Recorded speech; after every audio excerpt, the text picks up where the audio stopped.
Good morning, good afternoon. I'm grateful to VITROMED to give me the opportunity to hold this presentation about embryotoxicity of IVF disposable devices. I have no conflict of interest.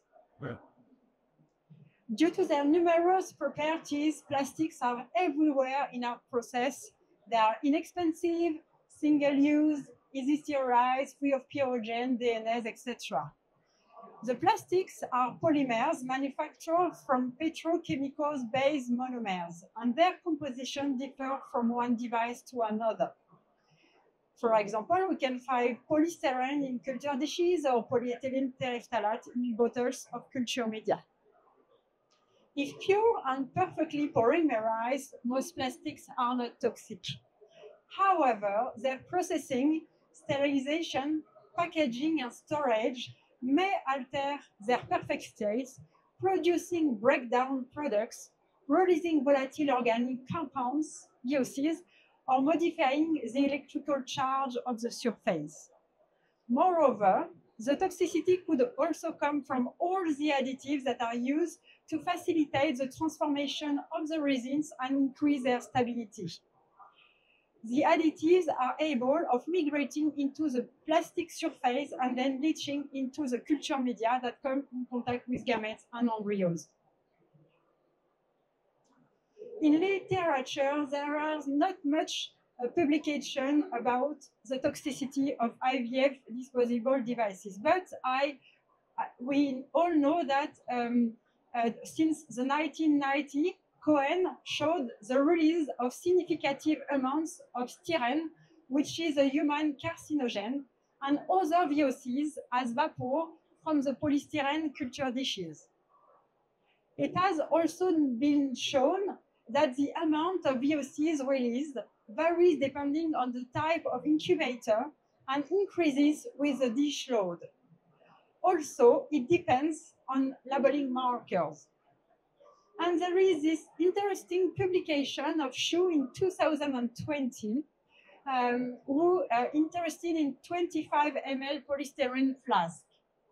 They showed that the number and the nature of VOCs released by this flask were different according to the brand.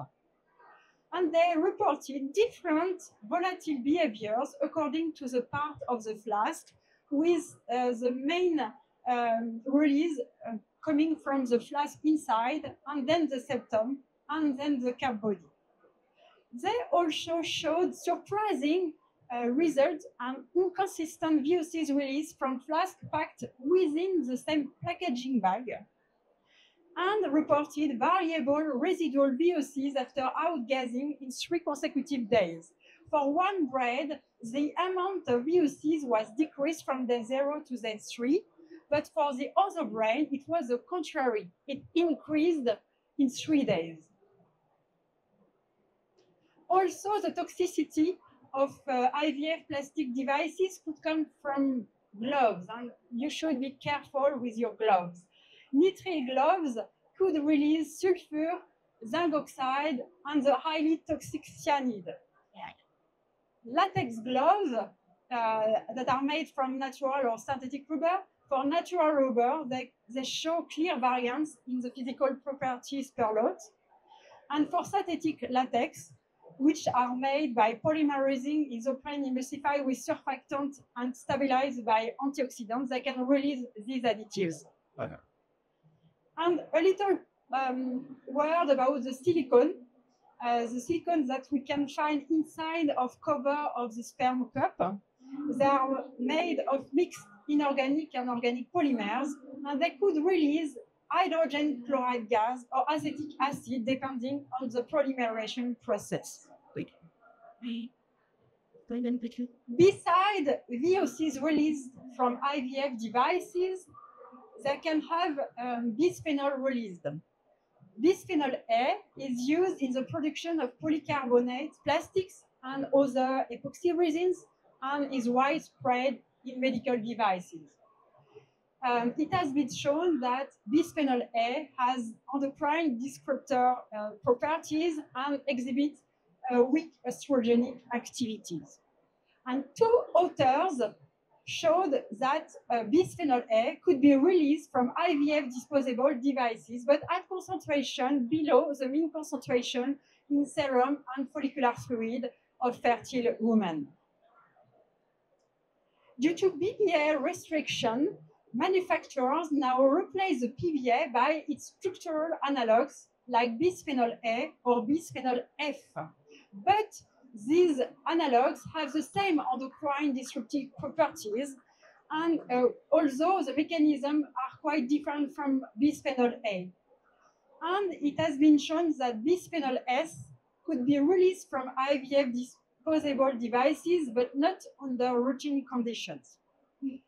What was surprising is bisphenol S is contained in 16 out of 18 culture media for art, with 6 exhibited high concentration. So the exposure of gametes and embryos to bisphenol is more due to culture media than plastic IVF disposables. Because of the chemical and physical modifications that can occur during their processing, plastic consumables could become embryotoxic. Embryotoxicity can be defined as the deleterious effects of a medium or disposable on gametes and embryos. Embryotoxin can cause permanent DNA damages or oxidation of cellular structure, resulting in immediate apoptosis. Moreover, embryotoxicity could be less obvious, decreasing fertilization rate or causing anomalies in embryo development. And it had been shown in animal models that embryotoxicity could lead to possible long-term effects on the health of the offspring, with birth weight differences, imprinting defects, and changes in gene expression. Against all those chemical threats, the embryo uses different defense mechanisms that are not well known, but that require a lot of energy and slow its development. The European and American societies published some guidelines regarding the use of IVF consumables. They suggest that all medical equipment should undergo appropriate quality control tests in order to avoid the release of embryotoxins. 2 bioassays are often used to assess the acceptability of reagents and material for heart independently of clinical factors. The main test is the mouse embryo assay, MEA. This test involves culturing 1 or 2 cell mouse embryos up to the blastocyst stage in a culture media which has previously been in contact with the consumable to be tested. An absence of toxicity could be concluded if at least 80% of the embryos have reached the blastocyst stage. The second test is a human sperm motility assay, the HSMA. This test measures the motility of a human sperm 24 and 96 hours after incubation in a medium previously exposed to the consumable to be tested and compares it with non-exposed control sperm. The result is expressed using the SMI, the sperm motility index, which is calculated by the ratio of the motility of the test by the motility of the control. And SMI above 85% confirms the absence of toxicity. With my team, we published a few years ago a paper showing that manufacturers use different methodologies for the MEA and HSSA testing.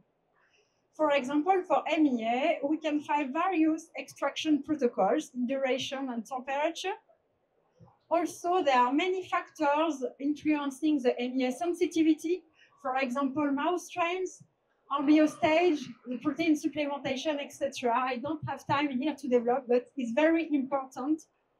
And also, manufacturers fix themselves their objective and toxicity thresholds. And for example, for one, manufacturers, they agree that 75% of blastocyst rate is a good toxicity threshold, but for others, they need 80% of cleavage rate and 80% of expanded blastocyst rates. That's why the FDA published some guidelines a few years ago about the MEA methodology. However, we don't have the same recommendation from ESHRE, and we don't have any guidelines for HSMA testing. And some authors have developed alternative tests based on novel technologies to improve sensitivity, like expanded MEA or time-lapse. I wanted to ask you a question now. Did you count the number of disposable devices you use during an IVF procedure for one couple in your clinic? Because I did in Paris 2 clinic in my lab, and I was like, wow, it's too many devices. We use more than 50 disposable devices during an IVF procedure with an embryo transfer, and more if we add also embryo vitrification. Right. So the embryotoxicity tests are actually individually performed for each consumables, while several plastic devices are used in an IVF procedure, potentially creating a cumulative exposure to chemical contaminants which could not be detected for single consumables. That's why we designed a study to evaluate this cumulative toxicity. We perform HSMA on single items first, and then on association of 3, 4, and 5 plastic consumables in 3 replicates.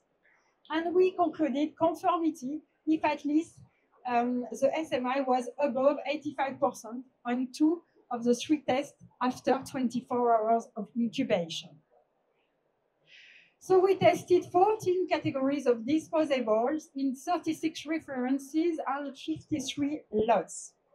And here are the results of individually tested IVF disposables. And we were glad to see that 92% of them demonstrated compliance.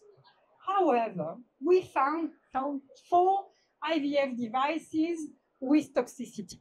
1 flask, 1 ml syringe, but these 2 devices didn't have a compliance certificate. But we also find toxicity for 2 sperm cups that were commercialized. So we thought, wow, it's strange. We have to change the extraction methodologies, and we reduce the time of extraction from 24 hours to only 30 minutes without testing the cup. And the 2 sperm cup and the 2 batches were no more toxic. Moreover, we also found that gloves could exhibit toxicity when the extraction exceeds 10 minutes. So here you see the influence of the testing methodology on the results. Okay.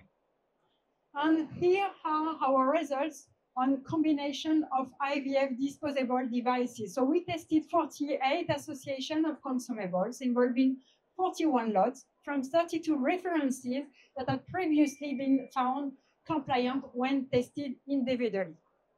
And we found that 30% of the association exhibited toxicity, and the risk of toxicity increased with the number of consumables included in the association. But these results should be interpreted with care, because we perform extraction with drastic conditions, with worst-case scenarios. And we know that a sperm suspension doesn't last more than 1 minute in a tip or in a pastorette. But in our study, it lasted 30 minutes.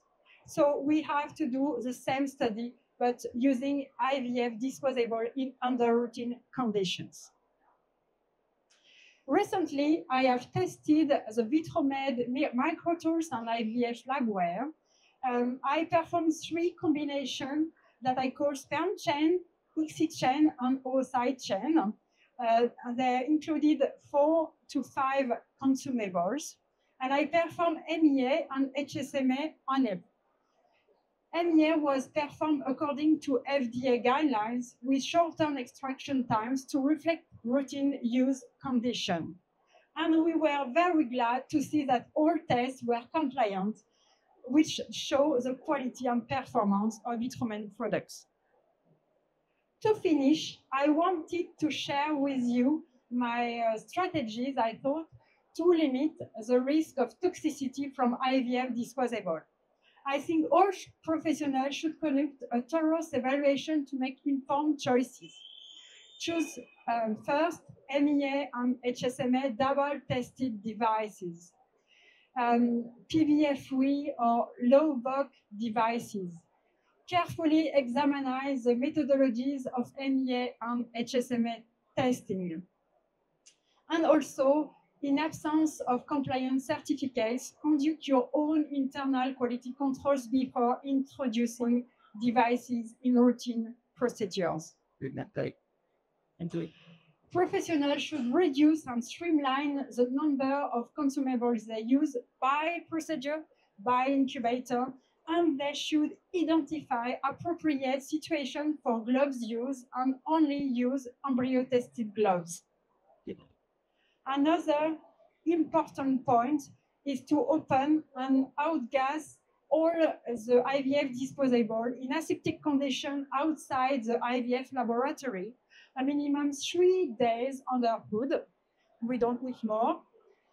To minimize also the preheating time to reduce the plastic evaporation and to install pre-filter in incubators. Professionals should also perform a runs of their disposable devices whenever possible. It is when before using them, to use validated non-toxic markers and labels, and also perhaps think about to return to the glassware, because Kwaku and colleagues published this beautiful publication and reporting massive placental gene expression alteration induced from plastic dishes in mice compared to glassware. So I thank you for your attention, and I thank all my team of Parly 2 Clinic, who works with me on this subject. Thank you very much.